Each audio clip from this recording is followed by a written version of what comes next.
Rasulullah Shallallahu Alaihi Wasallam bersabda bahwa yang paling memberatkan timbangan amal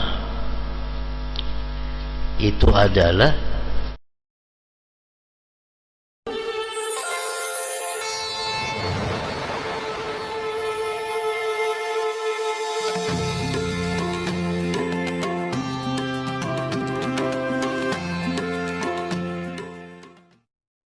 Bismillahirrahmanirrahim. Alhamdulillahirabbil alamin.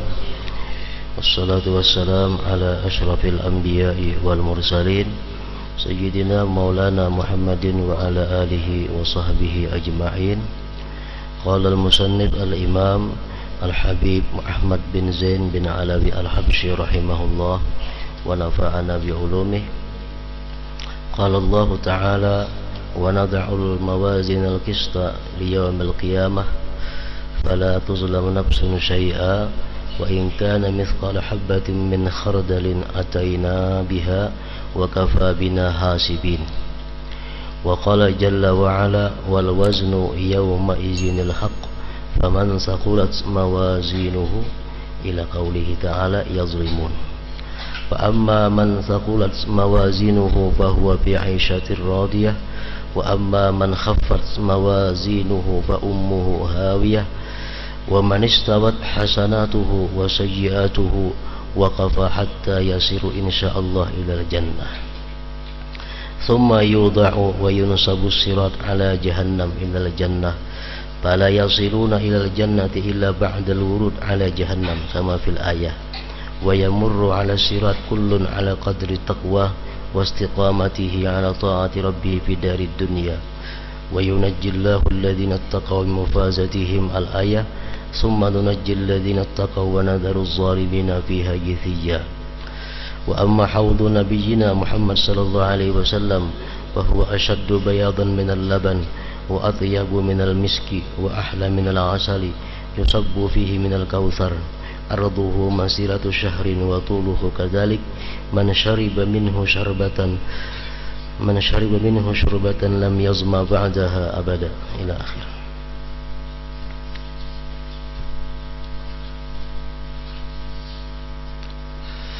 Makna daripada kalam Al-Allamah Al-Habib Ahmad bin Zain bin Alawi Al-Habsyi rahimahullah, Allah Ta'ala mewahyukan wa nad'ul mawazin al-qista li yaumil qiyamah fala tuzlamu nafsun syai'a wa in kana mithqala habatin min khardalin ataina biha wa kafa bina hasibin. Artinya kami akan memasang timbangan yang tepat, yang adil pada hari kiamat. Maka tidaklah dirugikan seseorang barang sedikit pun. Dan jika amalan itu hanya seberat biji sawi pun pasti kami akan mendatangkan balasannya. Dan cukuplah kami sebagai pembuat perhitungan. Jadi ini ayat menunjukkan bahwa perjalanan seorang manusia sebelum dia sampai ke neraka atau ke surga antara lain adalah dia menjumpai mizan, timbangan amal.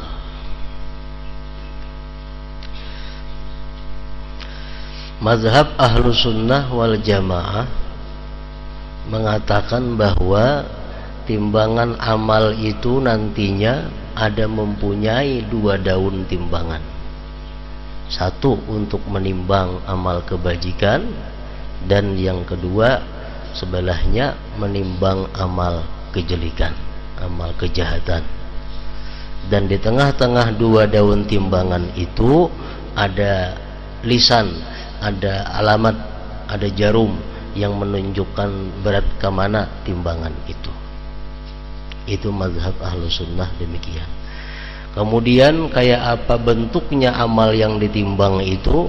Apakah amal itu nanti dirupakan dengan sesuatu benda kejahatan, misalnya diserupakan dengan sesuatu benda yang hitam.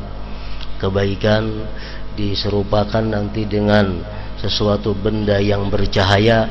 Nah, itu bermacam-macam pendapat ulama. Namun yang wajib kita mengimani, wajib meyakini bahwa timbangan amal itu nantinya pasti ada pada hari kiamat itu. Ini bertentangan dengan mazhab selain daripada ahlu sunnah, antara lain orang mazhab Mu'tazilah. Mereka mengatakan bahwa yang dimaksud timbangan amal itu adalah bukan timbangan macam timbangan yang berdaun timbangan itu. Maksud mereka adalah timbangan amal itu hanya merupakan satu simbol daripada keadilan Allah Subhanahu wa taala. Ini mazhab Mu'tazilah. Kenapa mereka berkata demikian? Karena ujarnya amal itu kada ada bendanya, mengapa nang ditimbang? Mu'tazilah adalah orang-orang yang mengutamakan akal daripada nas Quran atau hadis. Secara akal kan amal ibadah ini kada bebenda, mengapa nang ditimbang? Jadi ujarnya timbangan-timbangan di hari akhirat itu maksudnya adalah keputusan Allah yang maha adil. Lain hal dengan ahlu sunnah wal jamaah. Jadi amal yang kebaikan itu dirupakan macam benda yang bercahaya. Amal yang buruk diumpamakan dengan sesuatu benda yang hitam, yang gelap. Ada pendapat ulama demikian.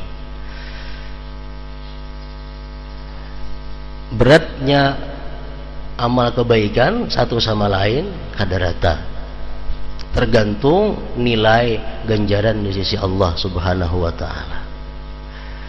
Begitu pula amal kejahatan itu diserupakan dengan satu benda yang hitam, yang gelap, itu beratnya pun kada sama, tergantung berat dan ringannya dosa yang dilakukan di dalam dunia. Misalnya, ini contoh, orang sembahyang itu umpamanya dihargai, dinilai oleh Allah 10 un sekilo. Karena kalau sembahyang itu berjamaah diganjar menjadi 27 kilogram umpamanya, kayak itu timbangan amal.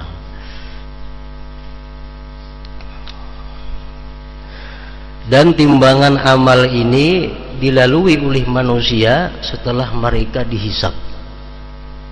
Jadi hisab dahulu, diperhitungkan dahulu buruk baiknya seorang manusia ini, hanya kayaknya ditimbang untuk menentukan mana banyaknya amal baik dan amal jahat. Orang-orang yang terbebas daripada hisab, dia pun kada akan melalui timbangan amal. Orang-orang yang masuk surganya kada dihisab, kada melalui timbangan amal. Apa yang ditimbang? Dihisab aja kada.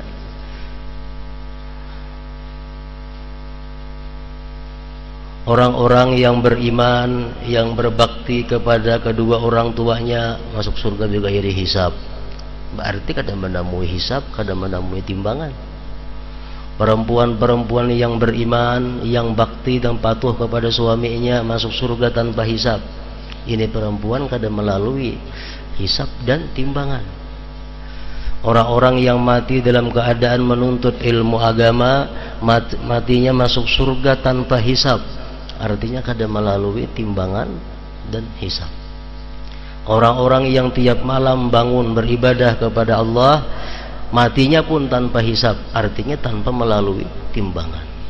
Orang-orang yang dibunuh dalam perang sabilillah, syahid, itu pun masuk surga tanpa hisab, kada melalui timbangan juga.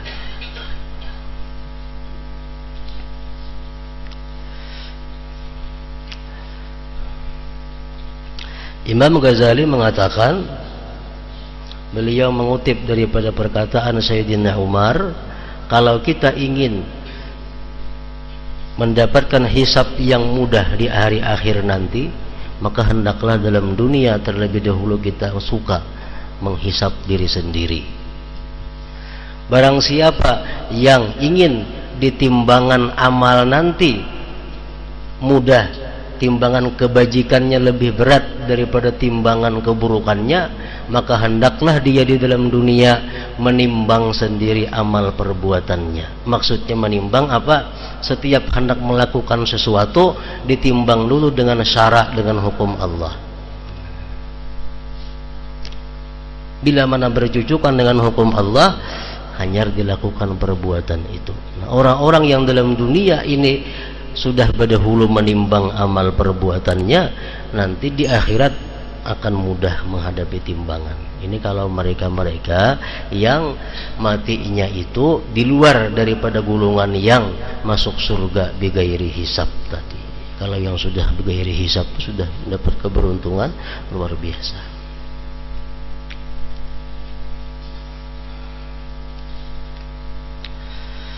Dan Allah Jalla wa'ala mewahyukan wal waznu yawma izinil haqq faman saqulat mawazinuhu fa ulaika humul muflihun wa man khaffat mawazinuhu fa ulaika alladhina khasiru anfusahum bima kanu biayatina yazlimun. Surat Al-A'raf. Dan timbangan pada hari itu yang menjadi kebenaran. Barang siapa yang timbangannya berat dengan kebaikan, tertinggal barangkali beratnya. Barang siapa yang timbangannya berat dengan kebaikan, mereka itulah yang beruntung. Dan barang siapa timbangannya ringan, mereka itulah yang merugikan dirinya sendiri, karena mereka melanggar ayat-ayat kami. Fa amma man thaqulat mawazinuhu fahuwa fi 'ishatir radiyah wa amma man khaffat mawazinuhu fa ummuhu hawiyah. Surat Al-Qari'ah. Dan adapun orang-orang yang berat timbangan kebaikannya, maka dia berada dalam kehidupan yang senang. Dan adapun orang-orang yang ringan timbangan kebaikannya, maka tempat kembalinya adalah neraka hawiyah. Jadi waktu menghadapi proses timbang menimbang amal itulah merupakan sesuatu yang sangat dahsyat ditemui oleh setiap manusia. Diceritakan dalam satu hadis, Aisyah duduk, kemudian datang Rasulullah berabah di paha Siti Aisyah radhiyallahu anha. Kemudian Rasulullah tertidur. Waktu tertidur Rasulullah di atas pahanya Siti Aisyah yang sedang duduk itu, Aisyah ini tafakkur tentang hari akhirat. Akhirnya Siti Aisyah ini menangis dan air matanya titik ke pipi Rasulullah sallallahu alaihi wasallam. Rasulullah terbangun, beliau berkata, "Apa yang membuat engkau menangis wahai Aisyah?" Aisyah berkata, "Hal tadhkuruna ahlikum yaumal qiyamah ya Rasulullah?" Adakah engkau ingat akan keluarga engkau nanti pada hari kiamat wahai Rasulullah? Artinya pian kena hari kiamat ingat lawan ulun ni. Nabi kita menjawab, "Walladzi nafsi biyadihi fi salasi mawatina fa inna ahadan la yazkuru illa nafsah." Ujar Nabi kita, di 3 tempat itu manusia tidak ingat siapa-siapa melainkan hanya dirinya sendiri. Di 3 tempat itu kita kada ingat lagi siapa-siapa, bapak kita, ibu kita, anak kita, bini kita, semuaan kita kada ingat lagi. Yang kita ingat hanya diri sendiri. Di 3 tempat itu seseorang tidak ingat kecuali dirinya. Pertama, mizan, ketika menghadapi timbangan amal. Waktu kita menghadapi amal kita ditimbang itu, kita kadang memikirkan siapa-siapa, kita kadang ingat siapa-siapa sebelum ada kejelasan apa yang berat timbangan kita.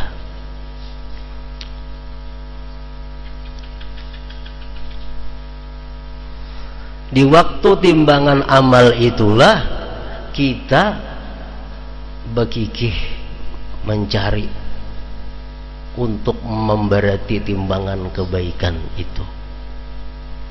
Di situ kita mengingat si Ano ada dulu hutang lawan aku kada bayar. Nah, sekarang cari supaya dibayari hutang untuk menambahi timbangan kebajikan itu. Dulu pernah si fulan itu menghina aku, si fulan itu pernah menampar aku, si fulan itu pernah dulu mengambil hartaku. Mana orangnya? Cari. Nah, supaya amal timbangan daun sebelah kebaikan ini menjadi berat. Pokoknya kita di situ mengingat semuaan untuk kepentingan kita supaya selamat.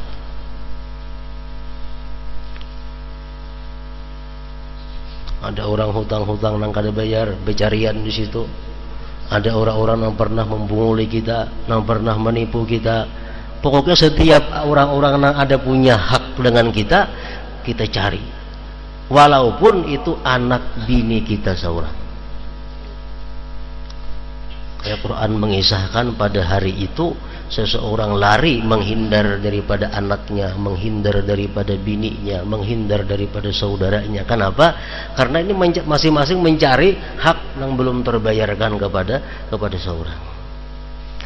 Nah, jadi ujar Rasulullah, pada ketika proses mizan timbang menimbang amal itu, kita kada ingat siapa-siapa melainkan hanya kepentingan diri sendiri ketika mizan. Yang kedua, ujar Nabi kita, seseorang itu mementingkan dirinya sendiri ketika menunggu penyerahan catatan, penyerahan paspor. Apakah ini sebelah kanan datangnya atau sebelah kiri? Karena hasil timbangan tadi bila mana datangnya sebelah kiri, pertanda bahwa kita ahli neraka.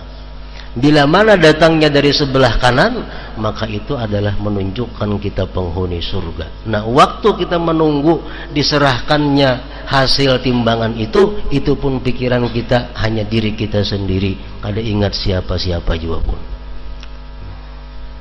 Yang ketiga, ujar Rasulullah, indas sirat, ketika kita berada di titian siratal mustaqim. Nah, di situ kita kada ingat siapa-siapa, hanya nafsi diriku.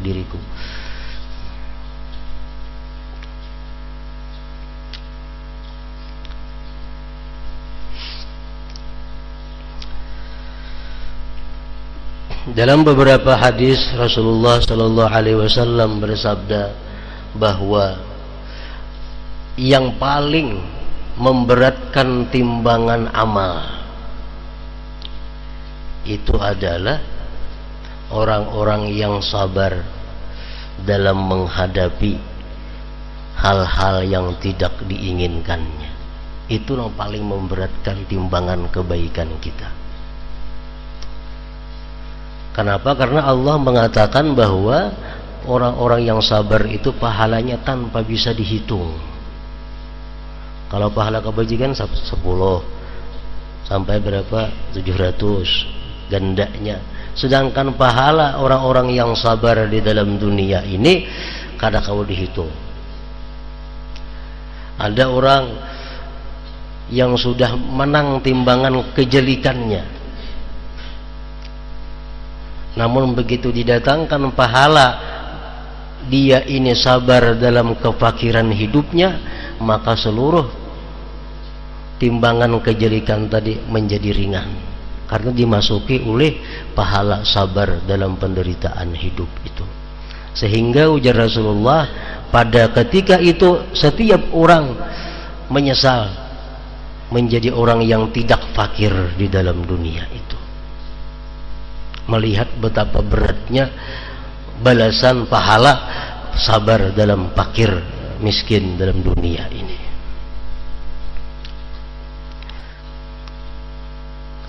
Imam Sufyan Ats-Tsauri berkata, innaka antalqallah bisab'ina dzamban fima bainaka wa bainallah ahwanu 'alaika min antalqahu bi dzambin wahid fima bainaka wa bainal ibad.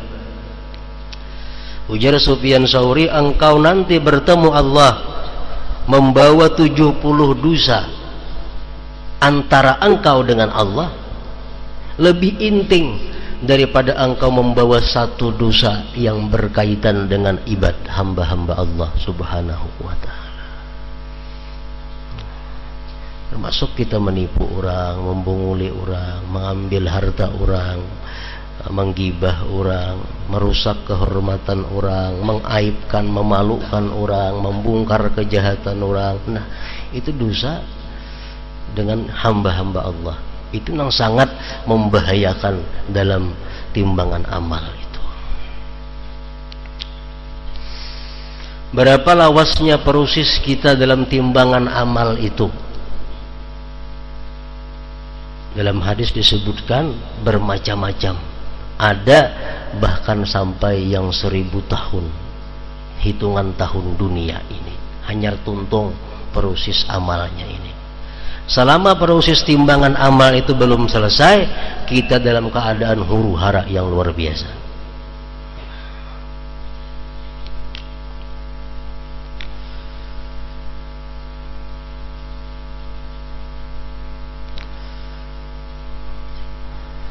Barang siapa yang timbangan kebaikan dan keburukannya sama, maka ia akan ditahan. Sama, nah cagat jarum timbangannya di tengah-tengah. Jika Allah menghendakinya sebagai penghuni surga, maka ia akan masuk surga. Itu disebut ngarannya Ashabul A'rab. Ashabul A'rab ini orang-orang yang sama kejahatan dan kebaikannya, sehingga dia ditahan di antara surga dan neraka menunggu keputusan berikutnya. Orang-orang yang sudah banyak amal kejahatannya, neraka sudah. Orang-orang yang banyak amal kebajikannya, walaupun sabigi banyak kebaikan tuh, surga. Ada yang sama, Ashabul A'rab ngarannya. Ini orang masuk karantina, menunggu keputusan selanjutnya. Yang bisa menolong ini kini adalah mungkin inya dapat syafaat daripada Rasulullah atau dapat syafaat daripada orang-orang saleh, orang-orang aulia Allah, akhirnya dia bisa masuk ke dalam surga.